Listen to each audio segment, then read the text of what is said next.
ഓം നമോ ഭഗവതേ വാസുദേവായ. ഓം നമോ ഭഗവതേ വാസുദേവായ. ഓം നമോ ഭഗവതേ വാസുദേവായ.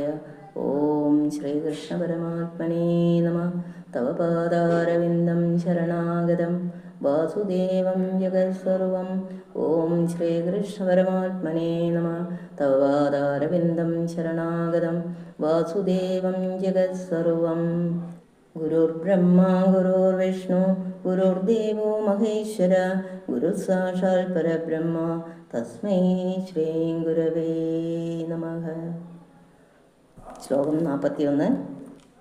നിശ്രേയസായ ലോകസ്യ ധന്യം സ്വസ്തയനം മഹ തദിദം ഗ്രാഹയാമാസ സൂതമാത്മപദാംബരം. നിശ്രേയസായ ലോകസ്യ ധന്യം സ്വസ്തയനം മഹ തദിദം ഗ്രാഹയാമാസ സൂതമാത്മപദാംബരം.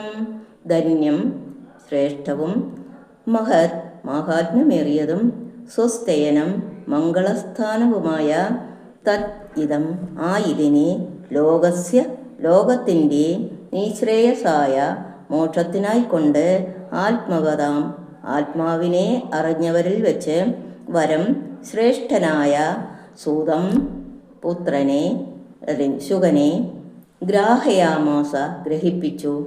സകല ഭാഗ്യത്തെയും ജനിപ്പിക്കുവാൻ തക്ക മാഹാത്മ്യമേറിയതും സകല മംഗളങ്ങളുടെ ഇരിപ്പിടവുമായ ആ ഭാഗവത പുരാണത്തെ ലോകത്തിലുള്ള മുമുക്ഷുക്കളെ അനുഗ്രഹിക്കുവാൻ വേണ്ടി ആത്മജ്ഞാനികളിൽ വെച്ച് ശ്രേഷ്ഠനും സ്വപുത്രനുമായ ശുകബ്രഹ്മർഷിയെ ഗ്രഹിപ്പിച്ചു. ശ്ലോകം 42. സർവവേദേതിഹാസാനാം സാരം സാരം സമുദ്ധൃതം സദോ സംശ്രാവയാമാസ മഹാരാജം പരീക്ഷിതം.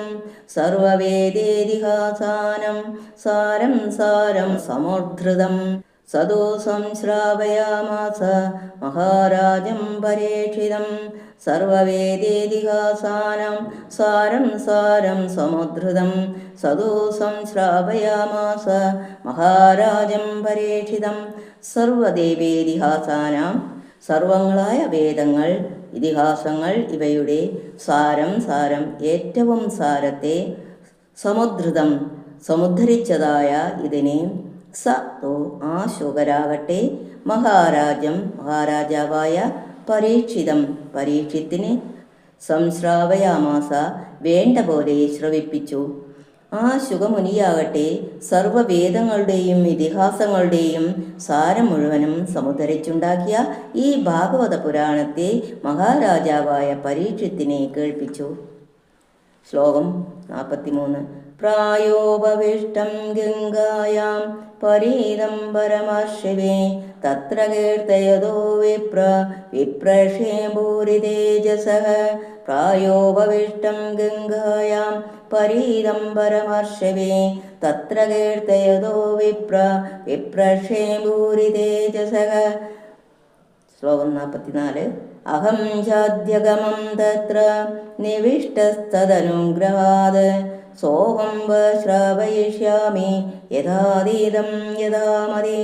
അഹം ചാദ്യഗമം തത്ര നിവിഷ്ടസ്തദനുഗ്രഹാത് സോഹം ശ്രാവയിഷ്യാമി യഥാതീതം യഥാമതി.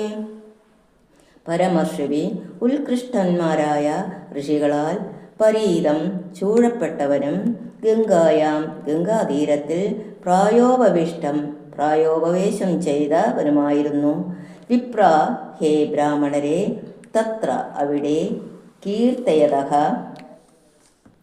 കീർത്തിക്കുന്നവനും, പൂരി തേജസഃ അധികരിച്ച തേജസ്സോടുകൂടിയവനുമായ വിപ്രഷേ ബ്രാഹ്മണർഷിയിൽ നിന്ന്, തദനുഗ്രഹ ആ ഋഷിയുടെ അനുഗ്രഹം നിമിത്തം, തത്ര അവിടെ, നിവിഷ്ടഃ നിവേശിച്ചവനായ, അഹം ച ഞാനും, അധ്യഗമം പഠിച്ചു, സ അഹം ആ ഞാൻ, യഥാതീതം പഠിച്ചതിനെ അനുസരിച്ചും, യഥാമതി ബുദ്ധിയെ അനുസരിച്ചും, വ നിങ്ങളെ, ശ്രാവയിഷ്യാമി ശ്രവിപ്പിക്കുന്നേൻ.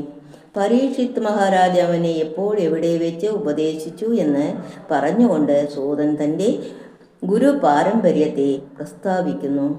പരീക്ഷിത്ത് മഹാരാജാവ് ഗംഗാതീരത്തിൽ പ്രായോപവേശം ചെയ്തിരുന്നപ്പോൾ പരമധന്യന്മാരായ അനേകം ഋഷികളുടെ മധ്യത്തിൽ വെച്ച് ശുഖബ്രഹ്മർഷി ഭാഗവതത്തെ ഉപദേശിച്ചു.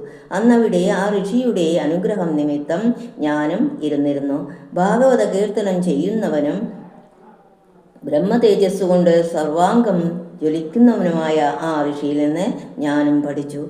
ഏത് വിധം ഞാൻ പഠിച്ചിട്ടുണ്ടോ, എത്രത്തോളം അതിനെ പറയുവാൻ എനിക്ക് ബുദ്ധിശക്തിയുണ്ടോ, അതിനെ അനുസരിച്ച് ഞാൻ ഞങ്ങളെ കേൾപ്പിക്കാം. ശ്ലോകം 45. കൃഷ്ണസ്വധാമോ ഭഗതേ ധർമ്മജ്ഞാനാദിഭിः സഹ കലോ നഷ്ടദൃശാമേഷ പുരാണാർക്കോദനോ അധുനോദിത. കൃഷ്ണസ്വധാമോ ഭഗതേ ധർമ്മജ്ഞാനാദിഭിः സഹ കലോ നഷ്ടദശാമേഷ പുരാണാർക്കോധുനോദിതഃ. ധർമ്മജ്ഞാനാദിഭിः സഹ, ധർമ്മജ്ഞാനാദികളോടുകൂടെ കൃഷ്ണഃ ശ്രീകൃഷ്ണൻ സ്വധാമോ ഭഗതേ സ്വസ്ഥാനത്തെ പ്രാപിച്ച സമയം കലോ കലിയിൽ നഷ്ടദൃശാം കണ്ണു കാണാതിരിക്കുന്നവർക്ക് അധുന ഇപ്പോൾ യേഷ പുരാണാർക്ക ഈ പുരാണ സൂര്യൻ ഉദിത ഉദിച്ചു. ശ്രീകൃഷ്ണ ഭഗവാൻ സ്വസ്ഥാനത്തെ പ്രാപിച്ചപ്പോൾ ധർമ്മജ്ഞാനാദി കല്യാണ ഗുണങ്ങളും ഈ ലോകത്തെ വെടിഞ്ഞു. കഥയിൽ ജനങ്ങൾ അന്ധന്മാരെ പോലെ ധർമ്മജ്ഞാന രൂപം അറിവില്ലാതെ ഉഴരും.